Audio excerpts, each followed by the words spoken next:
Thank you very much. I am excited to be here.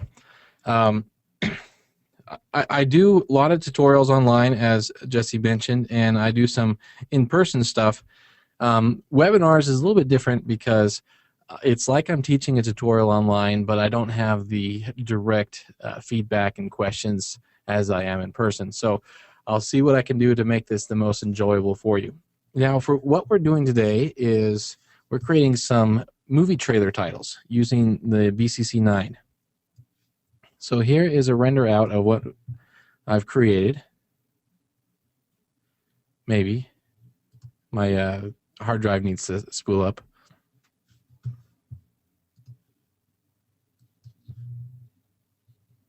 It'll be just a second. Okay, here we go. So a lot of cool stuff going on in this. Let's kind of look at this really quickly, and then I can show you the project, and we'll build it from scratch. So really nice looking lens flare. We've got 3D text revealing in with these kind of line light glint things. A subtitle. You can see there's kind of a Hey, Mikey. yeah. We can't see anything. We can't see anything. Okay. Thank you. I know what I did wrong. Sure. Boom. Here we go. You should be able to see it now.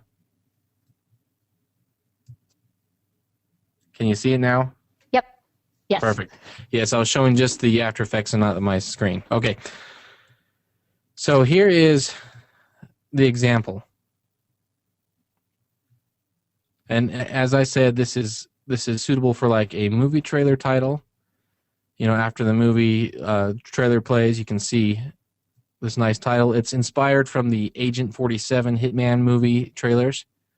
But then I kind of went with it and added a bunch more stuff to make it my own. So what we can see here is a really nice looking lens flare, 3D text kind of revealing in these vertical light glint things. The subtitle pops on, and then this really cool transition into a logo. And instead of doing just a boring extruded logo, I added a little bit of a curve to this, and it adds a lot of life and dimension. And it's super easy using the 3D extrude that comes with BCC9. So let's look at this, the project file, and what we have.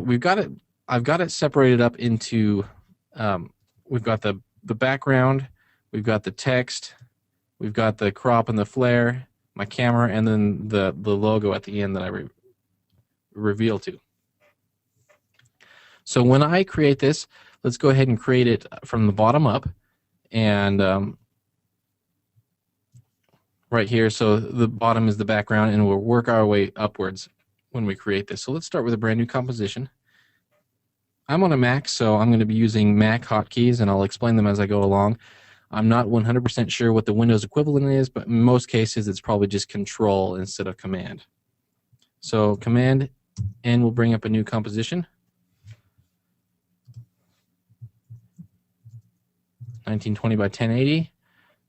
5 seconds long is plenty long. Give it a name. Okay.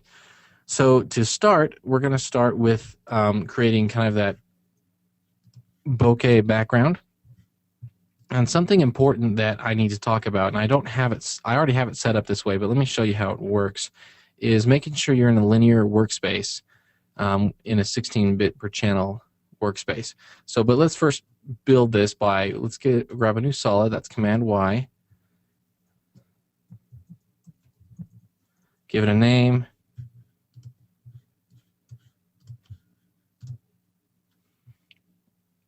And let's make that white, and we're going to add to this the Boris particles. We're going to use the particle system. And I want to make kind of just some lightly moving around particles. And so first thing I want to do is I want to create like a burst of particles that come on the scene.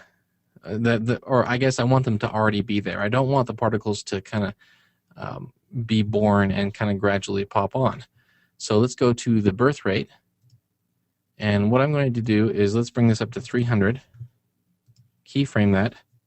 move forward just a couple of frames. And then I'm going to hit U down on the keyboard as I have this layer selected, and it'll bring up that keyframe.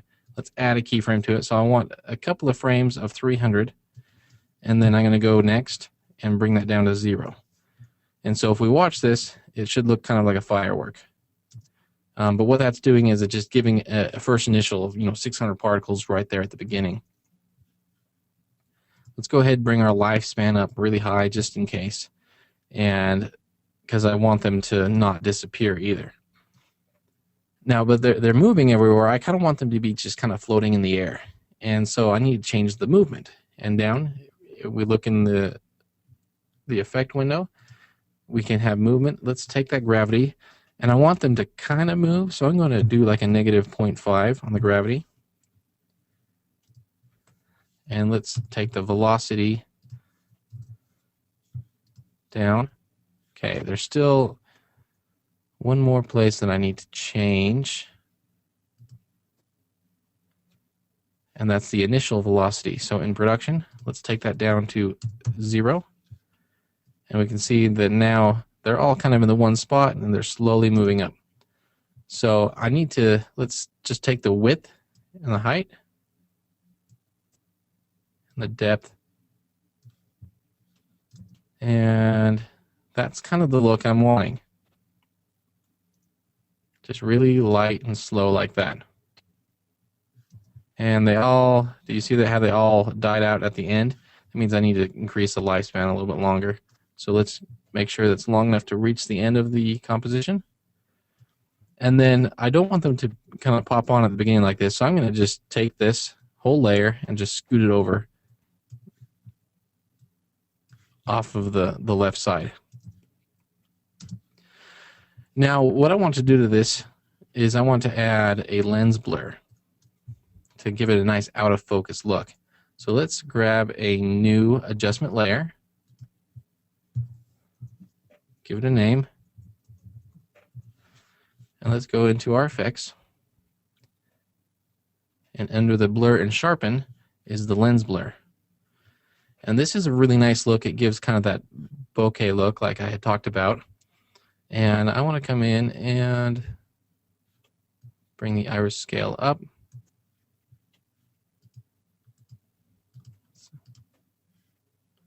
Change the quality, and let's make this a circle. And there's actually a lot of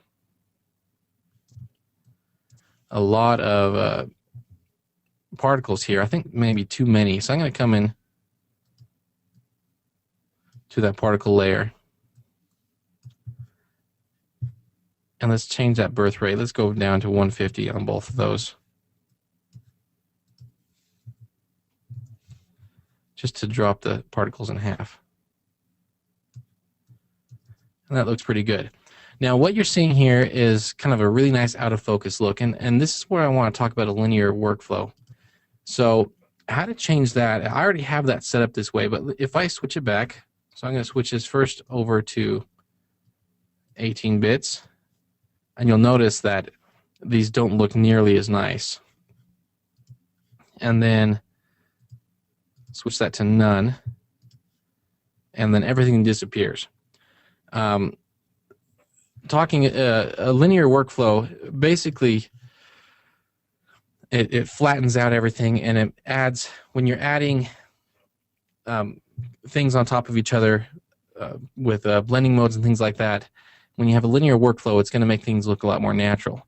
So if we come in here, change this workspace to like this sRGB, and then right here, this checkbox that says linearize working space, it's going to make things look a lot nicer. And then also make sure I have at least 16 bits.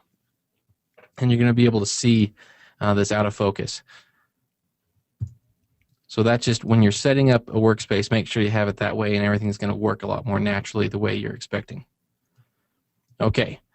So now also with these particles, though, I want to create this 3D, because I'm going to be using a camera later on where I'm going to want this to kind of rotate and work with the camera. So after this, next thing we want to do is let's start working with the text. So I'm going to grab just a new solid. We'll call this 3D text. Click OK. And then we're going to add to this, in the Boris, there's the 3D objects, and there's two types of 3D text, and I'm going to talk about both of them, and we're going to use both of them in this project. But the first one is I'm going to be using is the type on text. And why I'm using the type on text is because I want to reveal basically one letter at a time the title of this. So I'm going to be using Bank Gothic. I think it's a nice font for the kind of an action movie. So I just type in the title, Action Man, hit apply, and there it is, throws it right in there. Already you can see it's got a nice bevel, it's 3D text, but we're not going to leave it just at the default. We're going to actually add some stuff to this. First thing I want to do is here underneath where it says render, it says use comp camera. I'm going to turn that on. I've got a few different things that I'm using 3D Boris effects that I'm going to want to use the comp camera with. I am going to have a camera down here to control lots of the movements, and so I'm just going to set this now so I don't forget to do that in the future. Now let's look down here in the extrusion. This is where we kind of set the initial look of, well, I guess the shape of the text. So we've got the depth. I can crank that up so it's really deep.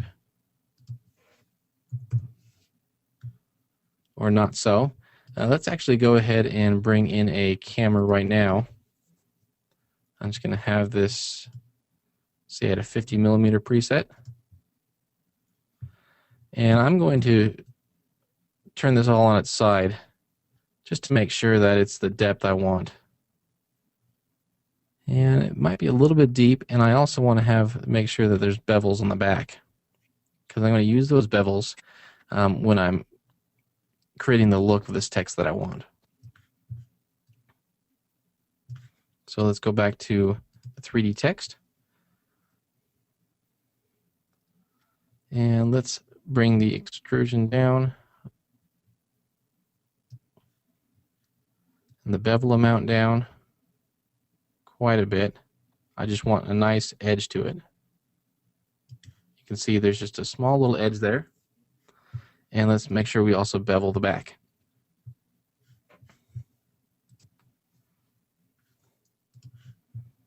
Okay, so let's come in here, and what next? We need to add a material to this. So one thing about this Boris effects is in the materials, there's all of these presets, and I can click through, and it's going to change the look of the text really quickly and easily. And there's, you know, brick and rock and stone and all sorts of different things. So that's a quick way to kind of get a look, but let's go back to the default, and let's just kind of adjust from the default so you can see how that works as well. Now right here it says material count, and it says same on all sides. I can choose if I want to have one material that goes on everything, or I can also choose individuals. So I can have the front and back the same and the bevel on the sides the same, but what I want is the front and back and actually the side to be the same and the bevel to be different. So I need to choose 3 because that's the one where the bevel is by itself. Because I'm going to use, if you remember in my example, I've got this kind of this silver edge on it. And so that's where I colored the bevel. So when I switched to that, what happened is now we've got this material, and this material. You see those are disabled before that.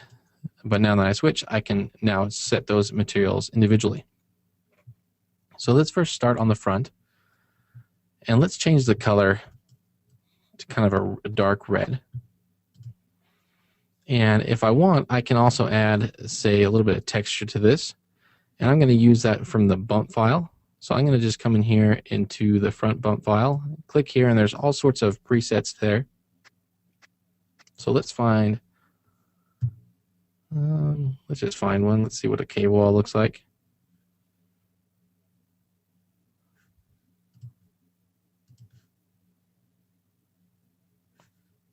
And I'm just kind of going through here, seeing if there's one that I like.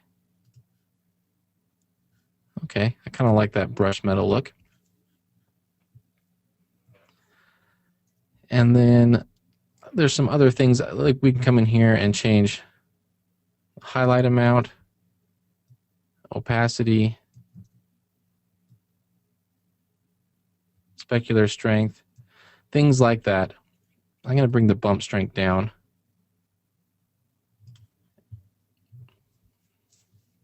And then maybe let's make this a little bit darker. Okay. So what I want to do is I want to use the same look on the sides as well. And instead of recreating this, what I'm going to do is come into the material preset. I'm going to save this. So give it a name. Call it Action Man Red. And then now that's saved as a preset. So when I come into the sides, which I also want red, I can just simply come in here and find that Action Man Red that I saved, and it applied it on there. Pretty slick. So let's go down to the bevel now. And I think with the bevel, I can just find one of these already preset ones. Let's see what the chrome looks like. And I like the chrome. Maybe we can change a little bit of this, the highlight and the specular, to kind of make it pop a little bit more. So there is that. Now, I want to animate this so it comes on one at a time. And that's using the type on effect. But let's just kind of go down. The next thing I want to do, though, is in the transformations, let's make sure that I've got this scaled where I want. So I'm going to scale that down a little bit. Change the position so it's right in the center. Okay. So now let's use the type on effect to transform from into this Action Man titles. So down here we have this type on reveal and the type off reveal. So I'm going to click on type on. And how it works is where it's at now is the default state. This is where it's going to end. And then I just have to come in here and pick what I want it to be at the beginning. So I can rotate. Let's have it rotate. Let's go 90 degrees. And then maybe kind of back as well. And then let's also change the fade. And so then as I play through this, you're going to see it fade and rotate on. And what determines how fast that is this reveal time and this overlap. How the overlap works is if it's at 100, that means it's going to do 100% of that letter before it does the next letter. If it's below 100, it means it'll do, say, 50% of that letter transition, then it starts, or actually it'll do, if it's below 100, it takes time in between each letter. If it's over 100, it starts to do multiple letters at once. I got that backwards. So if we set this to, say, 50, I'm going to actually bring this down to half so it renders a little bit faster. Then it'll do one, it'll wait, it'll do another, it'll wait, it'll do another, it'll wait. If we go over 100, let's say 300, then it's going to start to have them overlap. You see how they're overlapped as they transition on. And I think that's what I want. Let's maybe go to 400.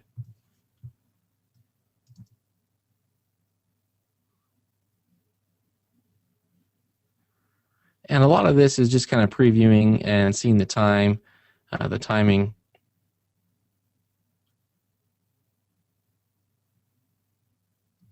Okay. I like that. And if I wanted to go faster, I can just change this reveal time. Now let's go ahead and add a little bit more to this. I'm going to just come up to Effects, color correction, add a curves to this. I want to maybe boost the contrast.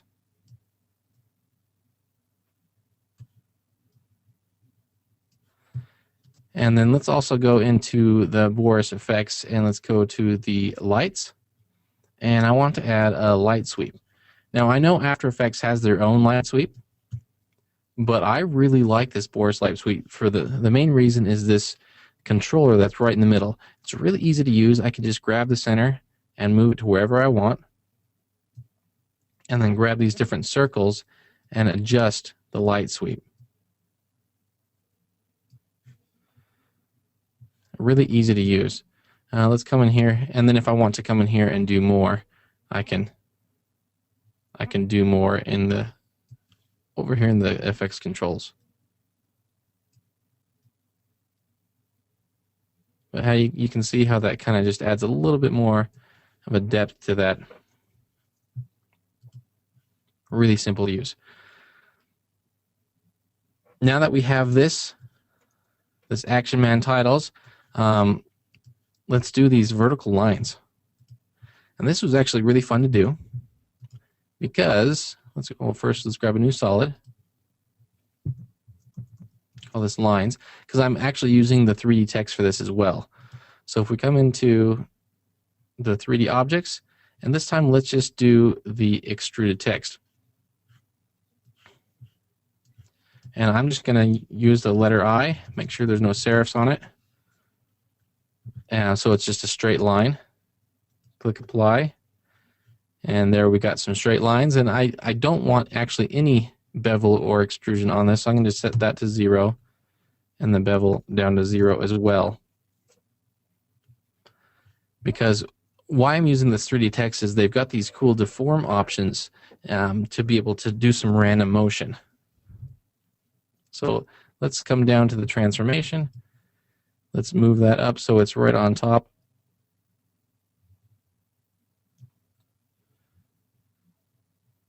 And then perhaps let's scale that way so it kind of covers up the whole title. And in the 3D text, we can come down. At the bottom, there's these deformers. There's jitter, curl, shatter, ripple, pulse, things like that. And I'm going to be using the jitter. And if I jitter the X position, let's watch what happens. Things just kind of move around on their own. Let's bring that speed down. Maybe a little further. Let's go down to 20. And you can see they're kind of moving around. And what I want to do is I want to take this jitter position, keyframe that on the X position. Let's go forward to where the title is all the way revealed.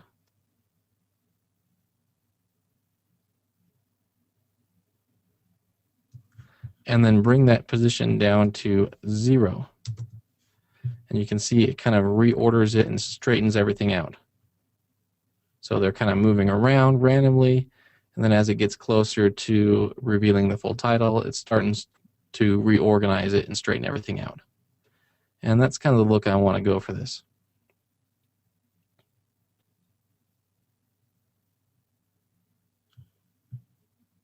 Okay. Looking good. All right, now I also want to reveal this across, and so what I'm going to use for that is just a track matte. So let's grab a new solid layer, call it matte, and then let's just add a blur to this. Just a fast blur is fine, and we'll just blur horizontally. And let's see what 100 does.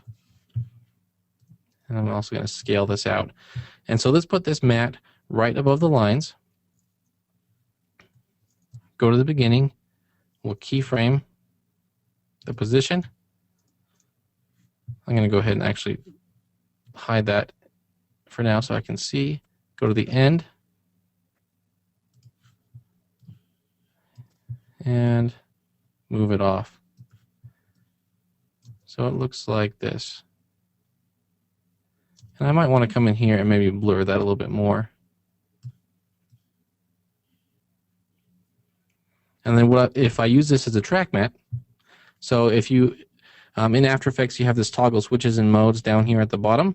If your project looks like this, you're in the switches. I can switch it over to the modes. And in the modes, if I go to the lines and add it as an alpha mat, what that does is it takes the alpha from the layer above it and applies it to that layer. So you can see now that it's going to fade that out as it reveals across. Really quick, simple way of doing it.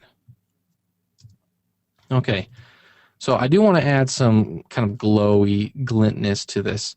So let's come to those lines again.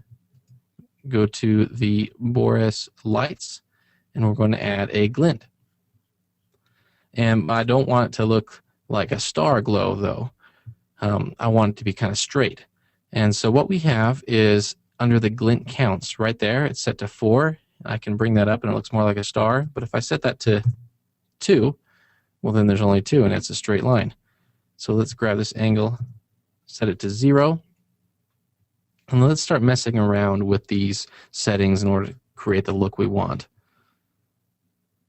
So like the width, I want it to be the same width as those letters.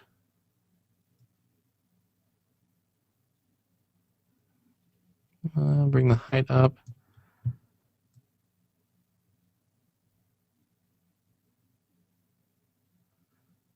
And maybe the glow. You know what would be really cool is if we had it more bright to begin with, and then we kind of brought that glow down. So let's maybe keyframe this brightness at the beginning, and then here at the end where it's starting to go away, we can bring that brightness down.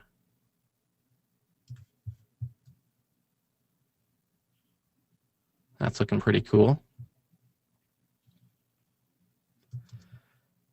All right, let's do a quick preview of what we've got going on.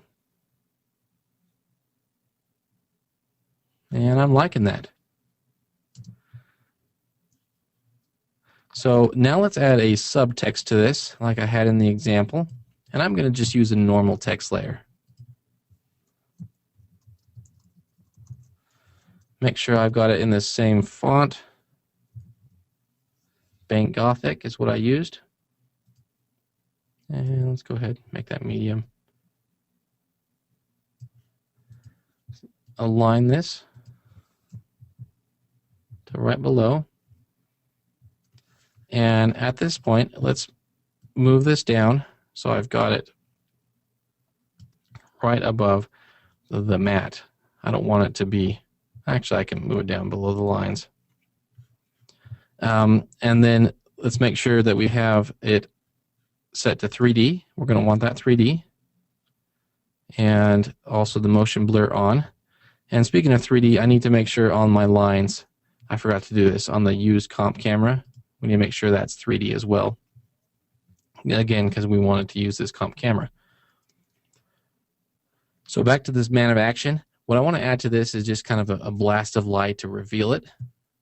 So let's go to Boris Lights, and let's use the Lens Flare 3D.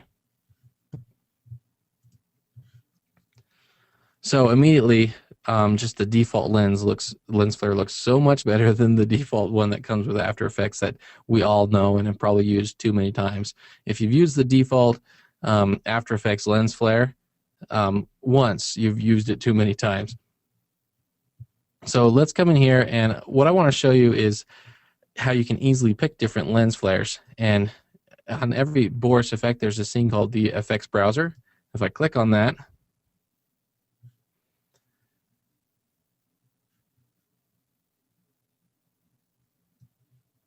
then it's not showing up.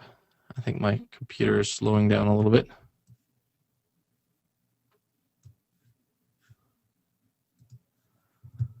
Let's try this again.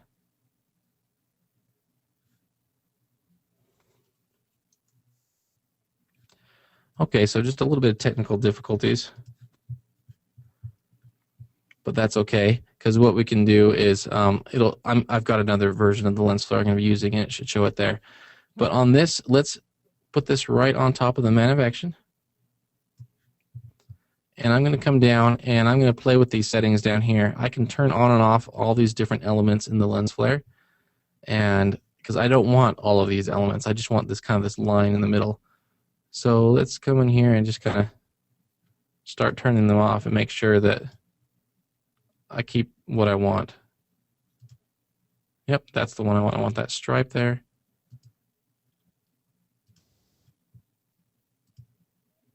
And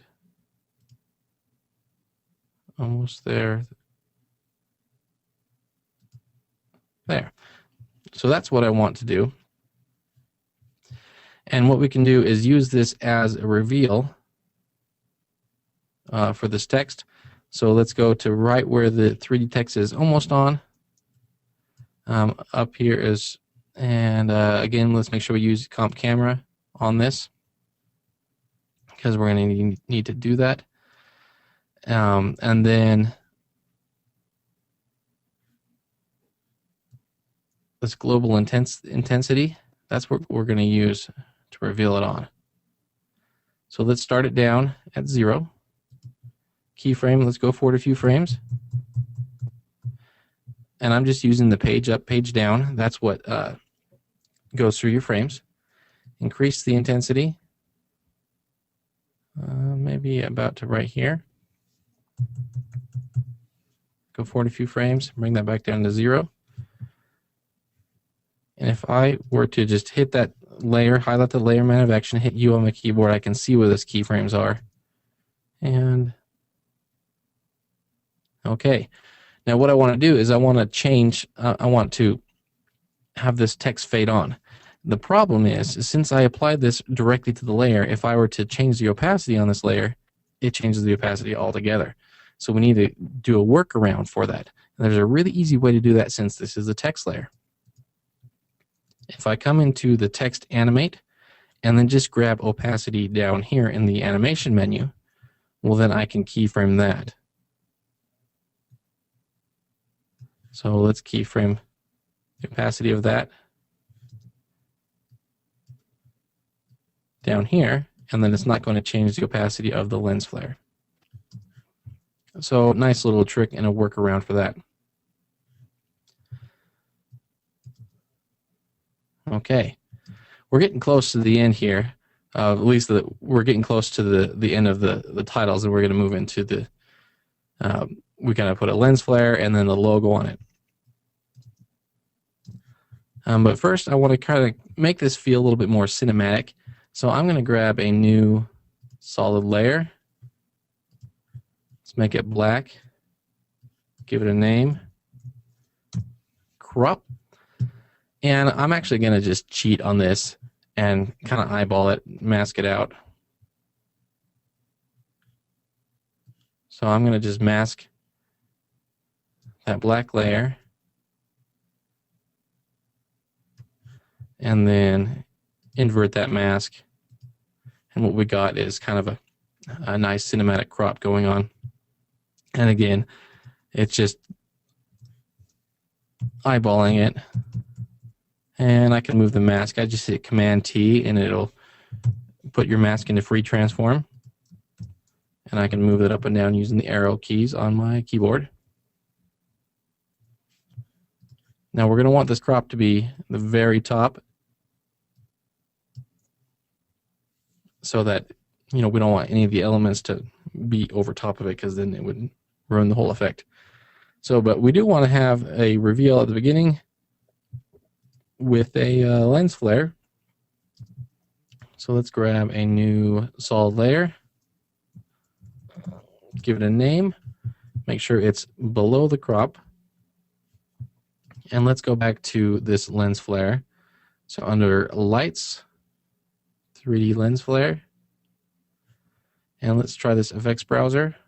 There we go. Now it's working good. I think it was just because it was on text, it wasn't working the way I wanted it to.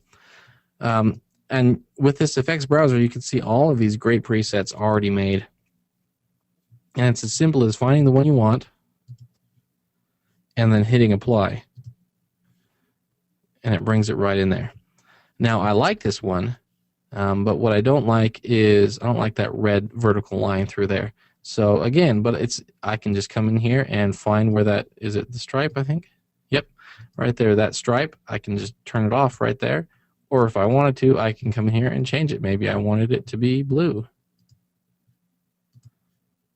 or the angle to be a different angle. That's not what I want. I want 90 degrees. Maybe I want it like that. But I think I actually just want it off completely. But it's really easy to come in here and take the presets from the effects browser and just change it to however you need for your project. Let's start this kind of right here in the middle. So I'll come down to flare.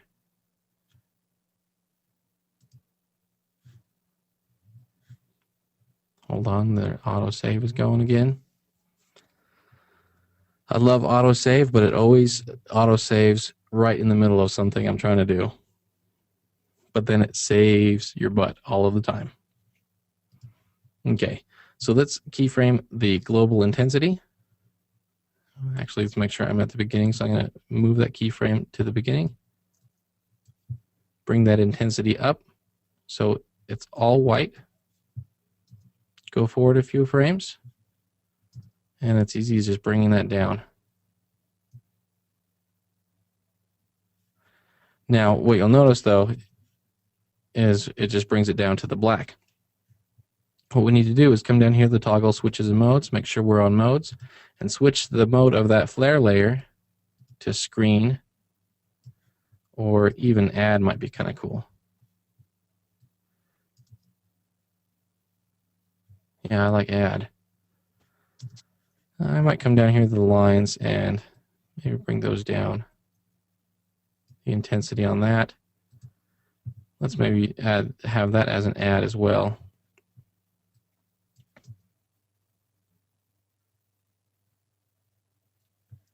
I'm really liking the look of this.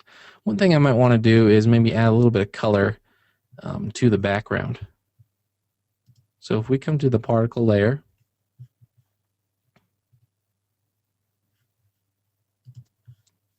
and under appearance,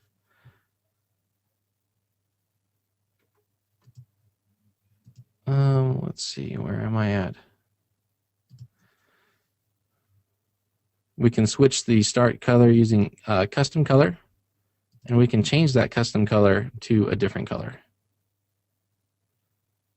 So let's add maybe a little bit of greenish blue to this. Not so much green, a little more tealy blue. And that adds a different color because I'm changing the color of the particle, and that's changing the color of the background. Okay. Now all we need to do is bring in our logo and do some camera movements. So I've got the camera here, and what I want to do is I'm going to grab a new null object because I want to do a big rotation. And it's easier with a null. So give that null a name. Make sure it's 3D because the camera's 3D. Let's parent the camera to that null. And first, let's right here where the letters are revealed, let's come into the position of that camera, keyframe that, go to the beginning, and I'm going to go ahead and just turn off that flare for now. And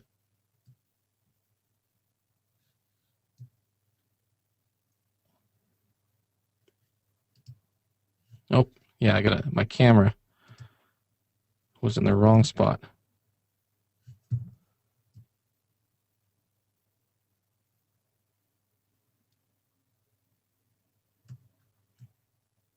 Just put it back to where it goes. And let's move forward in Z space, and then you can see it's going to zoom out.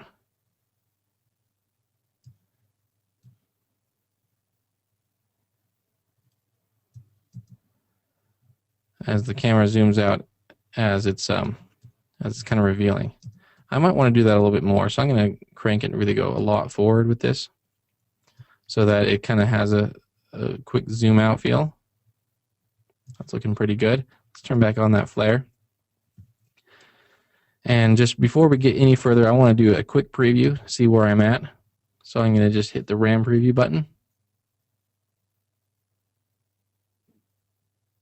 And we'll go forward a little bit. I'm just previewing at half resolution. And also when it's doing the preview, it's not previewing in 16-bit. So the background is looking a little bit posterized, but that's fine. This is just as an example.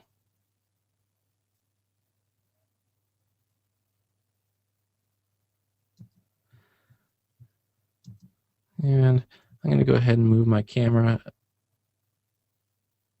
a little bit.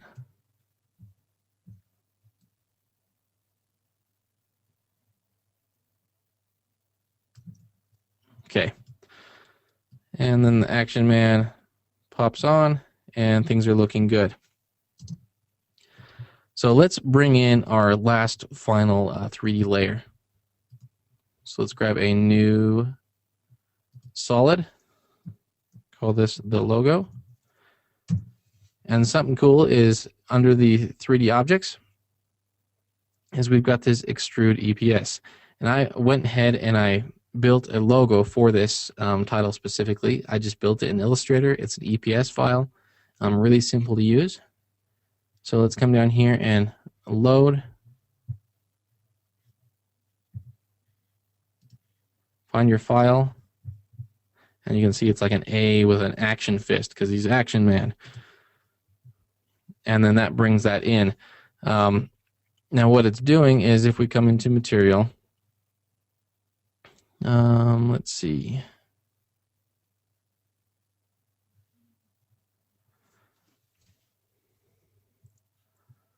Let's grab that Action Man red.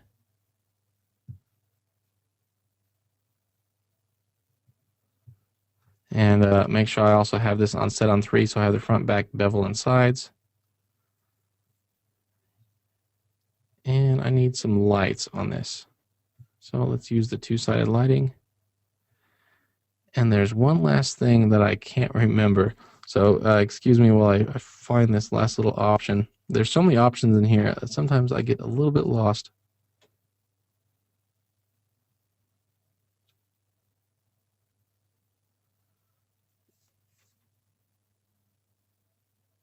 Peter, if you want to jump in, how do I turn it off so it's taking the color from the EPS and using this material instead?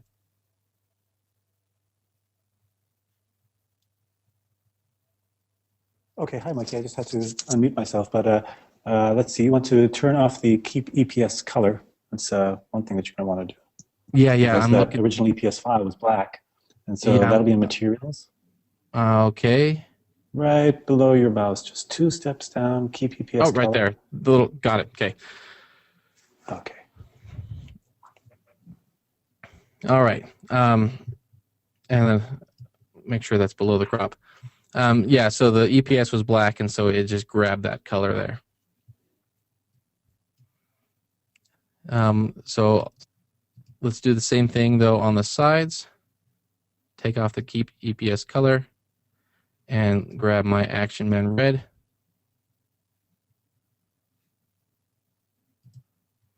And then on the bevel, we're going to use that chrome look. Now, let's go back to this. One thing I do need to do, though, is I need to flip this around. But let's do that after we rotate the camera. That's going to be how I do the reveal. So let's come down to the camera null, go into the rotation, click the keyframe on the Y rotation,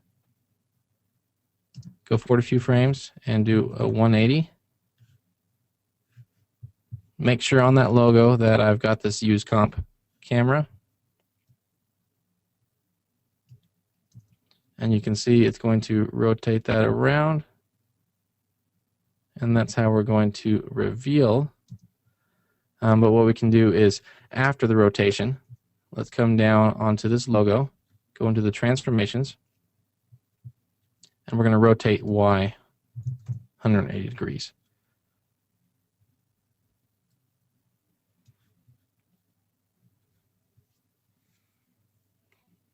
And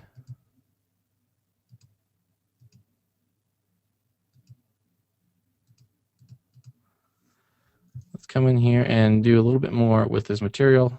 Make it look I want. It's looking pretty dark. So that's with the lights. Where am I at? Front material. And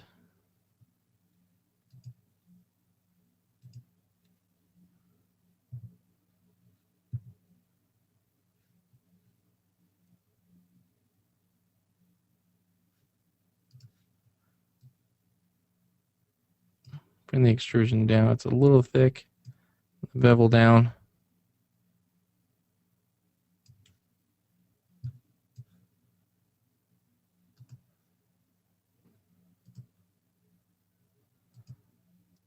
Let's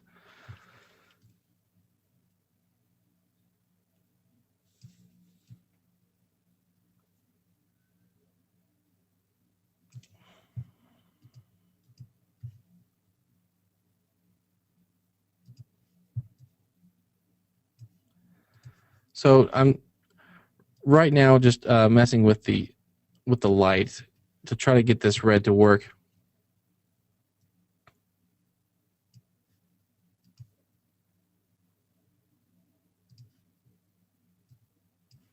Now it's not working. That's the way things go. As soon as you have an audience, things don't work the way that you had them just 10 minutes before you started the presentation. Again, Peter, if you know what's wrong, why isn't this red showing up the way it should be?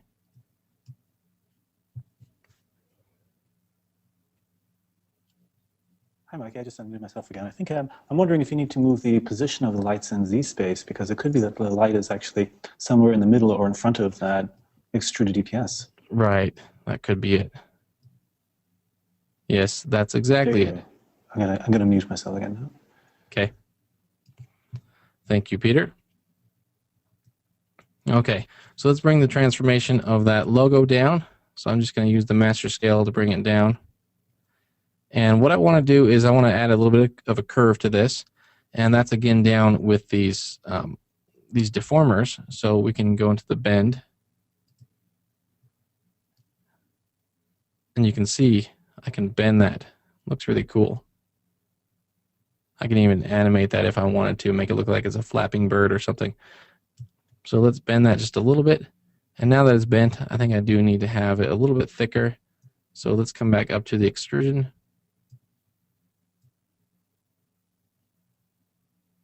Okay, so let's take a look at this turning around. And this is where we do a transition. So right about here, where it's partly turned, I'm going to just keyframe the opacity, bring that down to 0, go forward a couple of frames, bring that up, and then we're going to do the same thing to the Action Man and the subtitle. So come down to the Action Man. Both of those opacity, bring them down to 0 at this point, and then have them start at 100.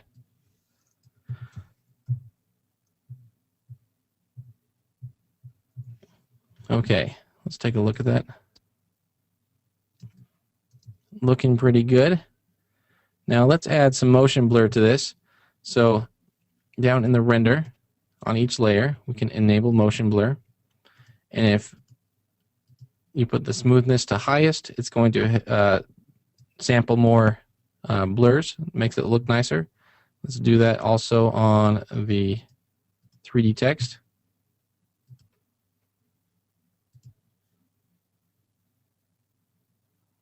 Enable motion blur and on highest.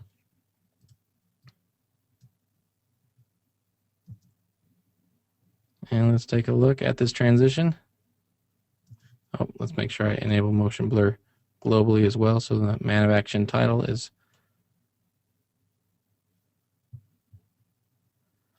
That's a pretty darn cool looking transition. Now, one thing is the background gets really dark right here because that is a flat image. Super easy fix. I'm going to just take this particle layer, duplicate it, and then rotate one of them. And then what happens is then we've got kind of that look where, yeah, looking pretty cool.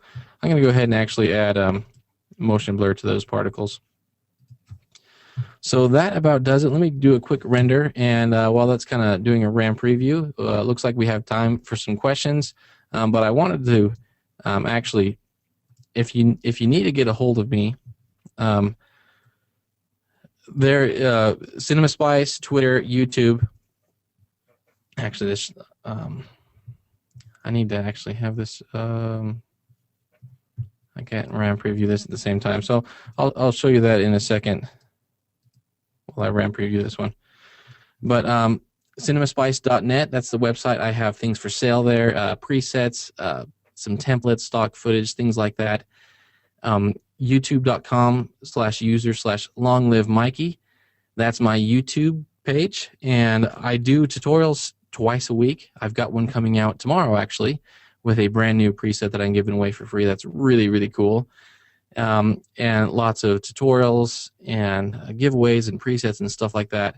And you'll want to follow me there. So I know I promoted to my YouTube channel for people to come watch this webinar. So if you're already one of my subscribers, thank you so much. And if you're not, consider subscribing. I do lots of fun stuff there. And then I'm also on Twitter at LongLiveMikey. It's a good place to get a hold of me there. So what kind of... I'm ready to take some questions. Hi, everybody. First, I'd just like to thank you, Mikey, for such a wonderful presentation. You know, we have a lot of people present for us, professional presenters and very high-level users of the hosts for which we're showing product. And I really, really enjoyed the way you demonstrated the software today. I mean, you have such great knowledge of the host, and thank you for sharing all those tips and tricks with everybody. It was really great. And I'd like to thank everybody for sitting in with us today. I hope you gained a lot of knowledge out of that. Mikey just shared with you some really cool compositing tips and tricks and how to use BCC filters to generate something which, you know, would take a lot of skill and a lot of hours inside of multiple packages to produce. But because of the power of the BCC filters, he was able to do it all without leaving the host. So one of the first questions, and this is, you know, pretty typical of all of the webinars that we do, is can you tell us a little bit about the system that you're using? Because you were flying along there, and you know everybody wants to know how fast was your computer. Yeah, I can actually. I'll just bring up my about this Mac. So I am on the late 2013 iMac.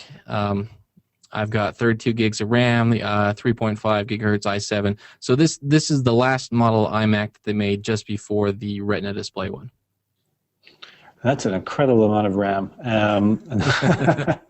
And thankfully, both the host and the BCC product are 64-bit and can address all of that wonderful memory and speed things up. And speaking of speeding things up, there's another question that we had, and let's see, this question was from Graham Cohen, and he was asking about the GPU acceleration in the filters. Now, there are some filters in the product which are 100% GPU accelerated, and today, Mikey, you were showing quite a few of them, like the lens flare, that's all GPU accelerated, the 3D objects filters, both the type-on text and the extruded text and the extruded EPS, they're all GPU enabled. And they worked really well for you, I think. How did they feel when you're setting things up and moving things around?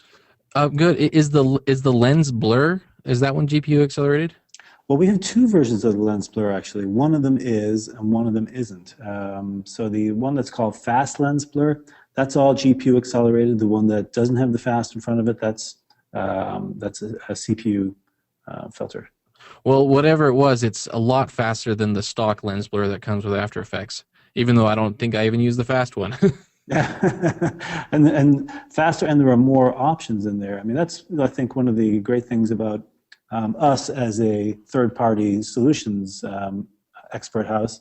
What we do is sometimes we'll look at the host and we'll say, gosh, here's a problem that people are encountering on a day-to-day basis, such as adding lens blur to create bokeh in a shot. And while it looks great and it's a really cool in-lens camera style effect, the amount of time that it might take the host to create this and render it out is multiples of what it would be for us, because we optimize everything. We spend many engineering hours just looking at where the bottlenecks are and working with this kind of an effect, and then we try to streamline this and speed it up and make a performance-tuned version of this effect, which seemed to work well in this case. Yeah, I was impressed with the speed. Another question was about presets, Mikey, and somebody was asking, gosh, I saw these modifications to the lens flare. But what happens if I save this? Do I kill my effect? Have I saved over anything? And you can save out versions of all of this stuff. And Mikey, I think you were showing the browser there. You showed it in two places. In one place, yes, it was over a text element in 3D, and that's why you weren't getting that right expected preview. But then you like figured that out and applied it to a solid. You were able to get it just well with the lens flare. But how did you find that the presets in the lens flare, for instance? Useful. Well, yeah, super simple to just click on the browser and look at everything. And again, I'm not one to just take a stock preset. I always have to tweak it, but that's not difficult at all. After you pick the one that you like, it's a good jumping off point, and you can go in and make little changes here and there. And save them out, and then reuse them on in this project and future projects. And as I mentioned in my response to the question on the board, you can use these in different hosts and across platforms. So, for instance, you were on After Effects on a Macintosh.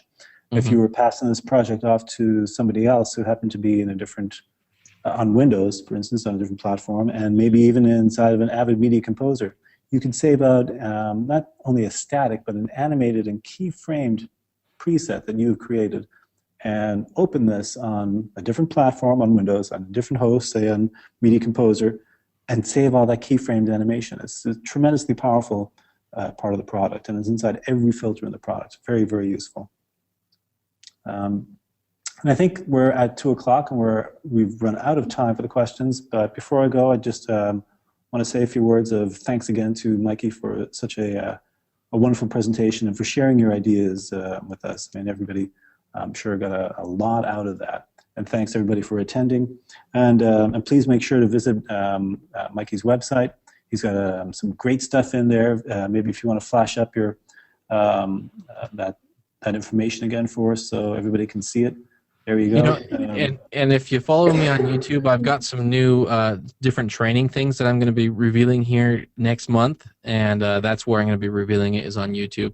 And also, Peter, if you don't mind, I'd love to take this project file and clean it up a little bit and then send it off to you guys if anyone wants to download this project file and the EPS that I used. That's very generous of you. Thank you. We're going to take you up on that, and we're going to post it on our site. And we could also include this in a link in our weekly newsletter, which goes out to hundreds of thousands of people globally. And I'm sure a lot of people are going to be taking fair advantage of your generosity there. Thank you. Yep.